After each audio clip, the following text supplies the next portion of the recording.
Masikitiko makubwa ambayo tuko nayo, tulifikiri kama aliamua kuyazungumza yaliyozungumzwa kwenye kikao, basi alikuwa na fursa ya kuzungumza yote. Azungumze yote ambayo yalijadiliwa kwenye kikao. Sio unazungumza kidogo, unaacha kidogo. Sasa kwa kuwa alikuwa na fursa ya kuzungumza mengi na ameyaacha, nitumie fursa hiyo kuyazungumza yote ambayo yamezungumzwa kwenye kikao. Na hatufanyi hivi kwa lengo la kushindana na mtu. Tunafanya hivi kwa sababu jambo hili lina interest ya public. Lina interest ya umma, na umma hautakiwi kupotoshwa kwenye jambo hili hata kwa bahati mbaya. Kila taarifa ambayo tunakubaliana iende public, basi iende ikiwa imekamilika. Taarifa isiende nusu au mtu usichague taarifa kwa sababu inakupendelea wewe au inakufeva ndio uitoe kwa public. Toa taarifa sahihi kama umeamua kutoa taarifa sahihi. Moja katika mambo ambayo uongozi wa klabu ya Young Africans uliauliza kwenye kikao, na ni swali ambalo wanachama, mashabiki na wapenzi wa klabu yetu wamekuwa wakijiuliza, na sio hao tu pekee, wadau wa mpira wa miguu nchi hii wamekuwa wakijiuliza, na sio hao tu pekee, hata nyie ndugu zangu waandishi wa habari mmekuwa mkijiuliza swali hili na hampati majibu. Swali gani? Ni kuhusu ripoti ya uchunguzi wa mechi ya Kariakoo Derby iliyopangwa kuchezwa Machi 8. Nini kilitokea hadi ile mechi ikaahirishwa? Hatujawahi kupata ripoti. Nyie hamjui ripoti, na sisi hatujui hiyo ripoti. Ilikuwa swali la kwanza kuulizwa kwenye kikao. Ndio maana nikasema unapokuja kuelezea taarifa ya kikao, ni vyema ukaelezea taarifa yote, usiguse nusu nusu. Hapa kwenye ripoti, ndugu zangu waandishi wa habari, ni kweli bodi ya ligi wamekiri ripoti ipo na wanayo ya kilichotokea Machi 8. Na afisa mtendaji mkuu wa bodi ya ligi Almasi Kasongo akakiambia kikao, ripoti ile yako mambo ambayo yanawafanya washindwe kuisema public, ikiwemo kwa mujibu wake, ikiwemo katika ripoti hiyo inaonyesha yupo kiongozi mkubwa wa serikali ambaye ndani ya kikao walimtaja, alipiga simu geti la Benjamin Mkapa lisifunguliwe siku ya Machi 7. Nashangaa kwenye taarifa yake aliyozungumza na waandishi hajalisema hilo, lakini ndani ya kikao wamekiri ripoti iko wazi. Kwa hiyo nitumie fursa hii kuwaambia ndugu zangu waandishi wa habari, kuwajuza umma na Watanzania kwa ujumla, ripoti ya kilichosababisha Machi 8 mechi isipigwe ipo tayari na bodi ya ligi wako nayo.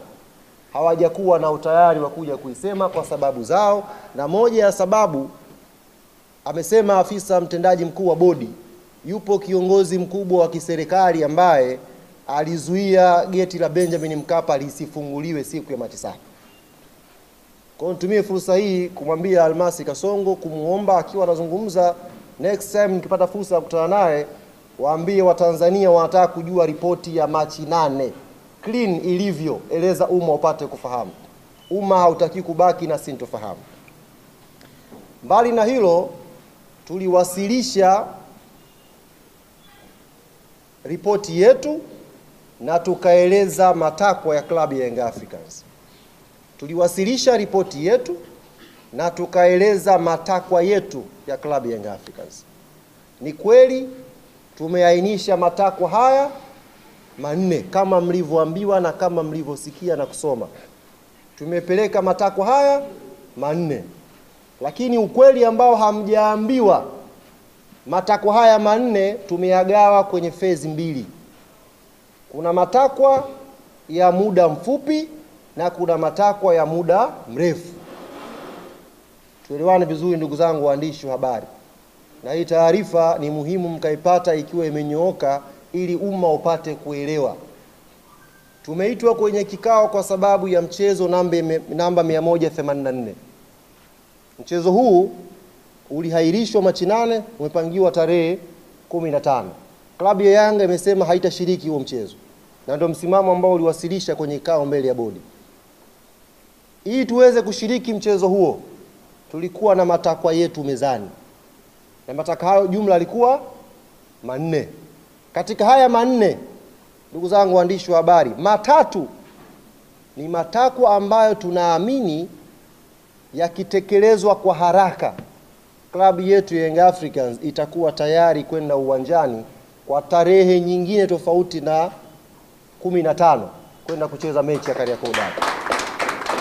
Lakini takwa moja katika hayo manne ni takwa la muda mrefu, sio takwa la leo wala kesho. Kwa hiyo asitokee mtu akawadanganya kwamba klabu ya Yanga imekuja kuomba haya, akafu katika haya kuna mchakato sijui upitie uende wapi. Ni uongo. Tumeomba matakwa manne na matakwa haya hapo kwenye phase 2.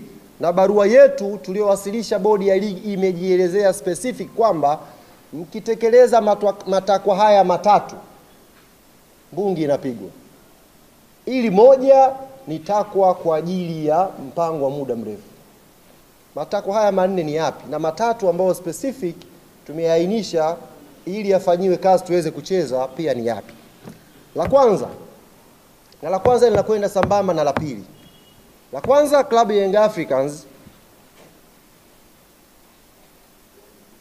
imetaka kuvunjwa mara moja na kujiuzulu kamati nzima ya uendeshaji na usimamizi wa ligi kuu Tanzania. Hii ilikuwa namba moja. Kuvunjwa au kujiuzulu kwa kamati nzima ya uendeshaji na usimamizi wa ligi Tanzania. Takwa hili linakwenda sambamba na takwa la pili la kujiuzulu kwa afisa mtendaji mkuu wa bodi ya ligi, CEO wa bodi ya ligi. Kwa nini takwa la kwanza na la pili linakwenda pamoja? Na kwa nini tumesema hili likitekelezwa klabu ya Young Africans iko tayari kucheza mchezo na 184? Kwa sababu kuhairishwa mechi ya Machi 8, tunaamini kama klabu hapakufuatwa utaratibu na palikuwa pana uvunjwaji mkubwa wa kikanuni. Hapana utaratibu uliofuatwa na kulikuwa na uvunjwaji mkubwa wa kikanuni. Hivyo tunaamini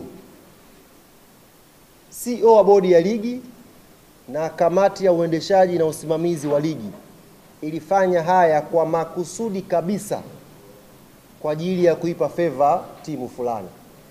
Sasa basi, kwa sababu watu hawa wamevunja kwa makusudi kwa ajili ya kuweka upendeleo kwa baadhi ya timu kanuni na kuhairisha mchezo wa Machi 8, Club Young Africans haitakuwa tayari kushiriki mechi hii ya 134 namba 84 kama kamati nzima ya uendeshaji na usimamizi wa bodi haitajiuzulu au kuvunjwa na afisa mtendaji mkuu pia na yeye kuondoka. Jambo la tatu ilikuwa ni kujiuzulu kwa katibu mkuu wa TFF, ndugu Wilfred Kidao. Kwa nini uongozi wa klabu ya Young Africans umeweka hili kama takwa? Ndugu zangu waandishi wa habari, hiki kilio mmekuwa mkikisikia sana. Na sio ukisikia, mmekuwa mkikiona. Kumekuwa na maamuzi ya hovyo, maamuzi mabovu kwenye michezo ya ligi kuu Tanzania msimu huu. Waamuzi wamekuwa wakifanya maamuzi ya hovyo sana. Lakini kwa bahati mbaya, waamuzi hawa wamekuwa wakijirudia kwenye mechi na hawachukuliwi hatua yoyote licha ya kufanya madudu kwenye baadhi ya mechi. Yaani mwamuzi anakosea leo, kesho anarudi, kesho kutwa anarudi na hakuna hatua yoyote inayochukuliwa, ndugu zanguni. Sasa kamati ya waamuzi ipo chini ya katibu mkuu wa TFF. Tunaamini haya madudu yanayotokea haya, kuto kuchukuliwa hatua kwa waamuzi kwa wanaoyafanya, kuna influence yake. Hivyo na sisi hatutakuwa tayari kucheza hiyo mechi ya namba 184 kama katibu mkuu wa TFF hatakuwa amejiuzuru. Hatutakuwa tayari kupeleka mechi pale the same referees kwenye chombo kile kile, mtu yule yule, na tukapeleka timu. There is no way hilo ikatokea. na hii nimeisema specific mpate kuielewa. Katibu mkuu wa TFF, kamati ya waamuzi ina ripoti kwake, na madudu yote ambayo yanapigiwa kelele na klabu ya Young Africans imeainisha kwenye ripoti yake mbele ya bodi ya ligi. Kila kosa la waamuzi tumeliainisha mbele ya bodi ya ligi, na makosa haya, masikitiko yetu ni kwamba watu hawachukuliwi hatua licha ya kukosea, wanarudi tu. Yani wanarudi, mtu anakosea leo anapangiwa mechi Jumatano, Jumatano anakosea anapangiwa mechi Jumamosi. Repetition hii uongozi wa klabu ya Young Africans hauoni kama katibu mkuu wa TFF anastahili kuendelea kwenye nafasi yake, kwa sababu hakuna haki inayopatikana kwenye pitch. Hakuna haki inayopatikana kiwanjani. Ligi yetu inavyosemwa ni ligi namba 4 kwa ubora barani Afrika. Fakta ya waamuzi hauwezi kuacha kuitaja. Ili tuweze kumaintain ubora na hadhi na thamani ya ligi yetu, ni lazima tudili na hili tatizo. Na mzizi wake ni mtu anayeshughulika kupokea hizi ripoti, anatakiwa awajibike. Na mtu huyu ni katibu mkuu wa TFF, Wilfred Kidau. Sasa kwenye barua yetu, haya matatu nilowatajia, ndugu zangu waandishi wa habari. La kwanza, kuvunjwa kwa kamati ya usimamizi na uendeshaji wa bodi ya ligi. Namba 2, kujiuzulu kwa afisa mtendaji mkuu wa bodi. Namba 3, kujiuzulu kwa katibu mkuu wa TFF. Haya matatu, na kwa barua yetu tumeelekeza haya matatu yakifanyiwa kazi, haya matatu ni matakwa ya muda mfupi, tutakuwa tayari kupeleka timu. Takwa la 4 tulisema ni uhuru na mageuzi ya kimuundo ya bodi ya ligi. Na barua yetu ilikuwa very clear kwamba hili ni jambo tunalotazamia la muda mrefu. Sio kama nielewa vizuri. Hili ni jambo la muda mrefu, next season huko tunaweza sasa kuanza kufikiria kuwa na bodi huru inayojitegemea, na ndio standard za dunia, kuwa na bodi huru inayojitegemea. Niwape mfano ndugu zangu waandishi wa habari. Kwenye press conference hiyo press alofanya CEO wa bodi ya ligi leo, nyie mlikuwa pale, amezungumza na mnaona namna gani bodi ya ligi haina power.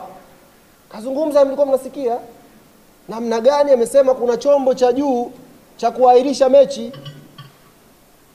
Namna gani amezungumza kuonyesha bodi ya ligi haina decision zake.